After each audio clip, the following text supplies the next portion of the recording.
Good afternoon. Professor Wright here to learn, grow, hopefully teach you something.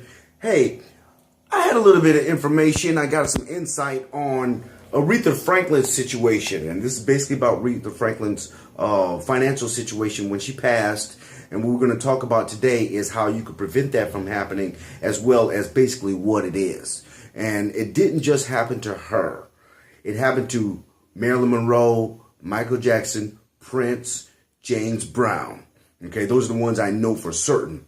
When I was with a major financial organization, we went to a wealth, not wealth transfer, basically wealth transfer, but wealth retention. So let's say you were a millionaire. If you were a millionaire and something happened to you, as in you passed, as we all do eventually, that person set the financial system up, their finances up, to make sure that the wealth went directly to their selected individuals or organizations. Okay, so we're going to talk about that today, and this is what happens with it. There's basically 4 different situations. Okay, you know of one already. You know of something called a will. Okay, so basically what that is when you pass away, you identify exactly who you want to get what you have. Okay, so it basically says, I want my children to get this. I want my spouse to get this. I want my mother, my father, or basically what you identify where you want it to go. Okay, so that's your will. Then you have something that is called probate. A will still goes through probate. Still goes through the courts. So you got to go to the courts and identify where the will says it's supposed to go, and you're going to end up paying money. Okay, so a will still goes through probate. Okay, and if you die without a will, then it's called intestate. I-N-T-E-S-T-A-T-E. Intestate. Okay, so now the court gets to decide where everything goes and who gets what. Okay, that's preferable. That's usually not preferable. You usually want it to go to where you want it to go and who you want it to go to.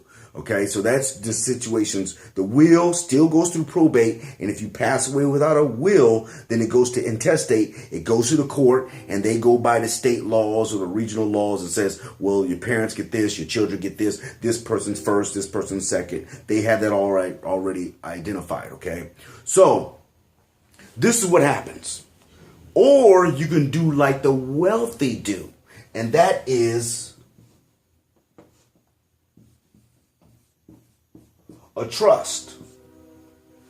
The reason why the wealthy do a trust is because to establish a trust means you have to get an attorney to get that done. You don't need an attorney for these. Now listen to this and just bear with me. I'm not being a conspiracy theorist, but this right here is very inexpensive to do. Basically free in many cases. It's free to set up a will, and there you have it. But once that person passes, you have to pay the money as you go through probate, through the courts. And if you're intestate, it usually costs more. Okay? But now, if you set up a trust, you pay the money beforehand, but you pay no money after the fact. So when you pass, the trust kicks in, boom, everything goes to where you have it going. Okay, so in one way or another, you're going to pay. You're either going to pay after the fact or you're going to pay up front. Okay, this is how this works. It's very, very systematic. It is very fluid, but the trust is fluid. The trust is fluid. The probate and the intestate. Marilyn Monroe, if I'm not mistaken, just bear with me for these numbers for a second. When Marilyn Monroe passed, she's worth about $140 million. By the time the probate had been done, which is like 23 years later, the money that went to where it went to was like $800,000. It had been depreciated and siphoned off and taken by attorneys and court costs and other people that's dipping in it. So it was tremendously diminished because she wasn't properly structured at the time of her passing. Okay, so that's how this works. Now, the way to really, really just kind of like flip the script, if you will, that's what we say, flip the script for all of these, is through the use of insurance. So, one thing about life insurance, and this is the reason why it's not mandatory by law. So think about it. If you don't have health insurance, you pay a penalty. If you don't have car insurance, you pay a penalty. If you don't have life insurance, no big deal. Life insurance is the tool that is used to transfer wealth and to position other people behind you to have the assets already in possession. Think about it. The very first video I did, I think I asked the question, why do you go to work?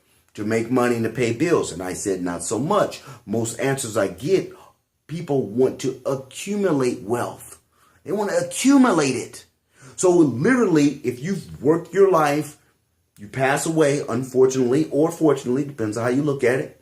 But you pass away, you can leave tax-free money to your heirs to where now they have the accumulation of tax-free money. And that right there basically blows all of that. Does that make sense? If you have a policy that is of an ample amount, $100,000, $200,000, when you pass away, it goes to the heirs tax-free. They can handle this and they still have funds left over to fulfill their existential selves, if for no other reason than to just memorialize you. You know, my mama left me, $500,000. I love her. Let me go do this. Let me do that. I'm going to do what I want to do, but my mama's going to love that.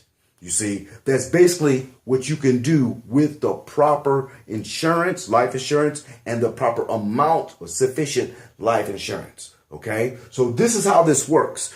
All you got to do, and this is what the wealthy do. Do you remember that movie, Along Came Polly? Ben Stiller, Jennifer Aniston? In it, he plays a role of an insurance actuarialist. And remember the dude that jumps out the window with the parachute on?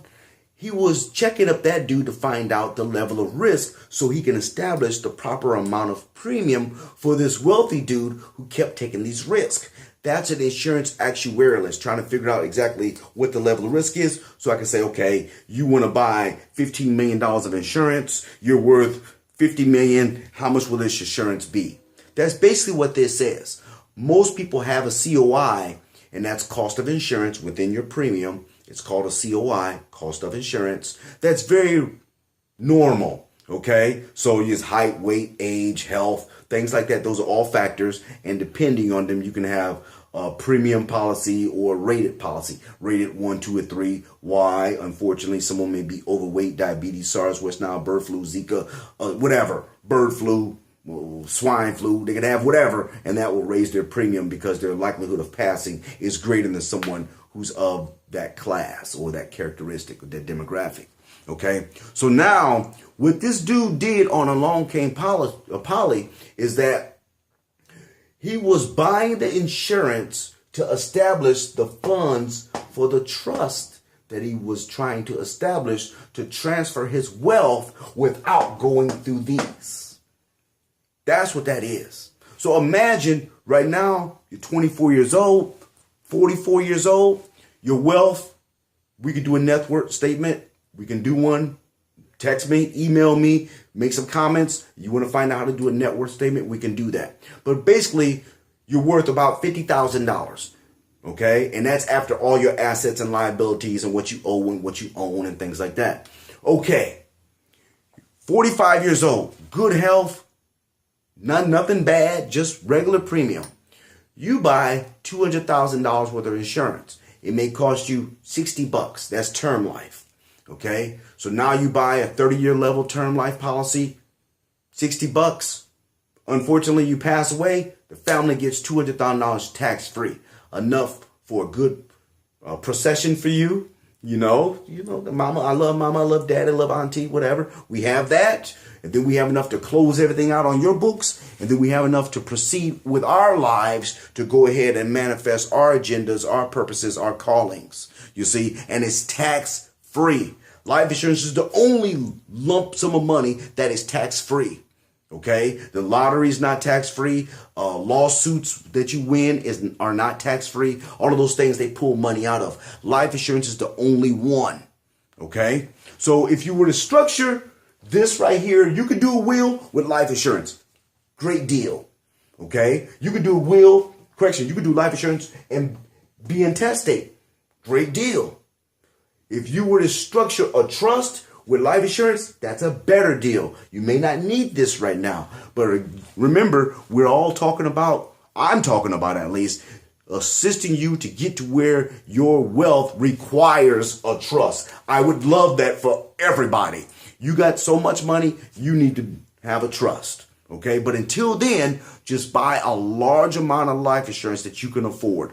30-year level premium with a major organization. I'm not going to mention any names. If you would like some names, add the comments on YouTube. I can give you some good companies. I am a life insurance license.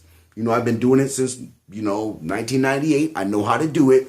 And I'm just here to help you build your wealth and transfer it profitably so you don't end up like Aretha Franklin, Prince, James Brown, Michael Jackson, and Marilyn Monroe. So, Professor Wright here.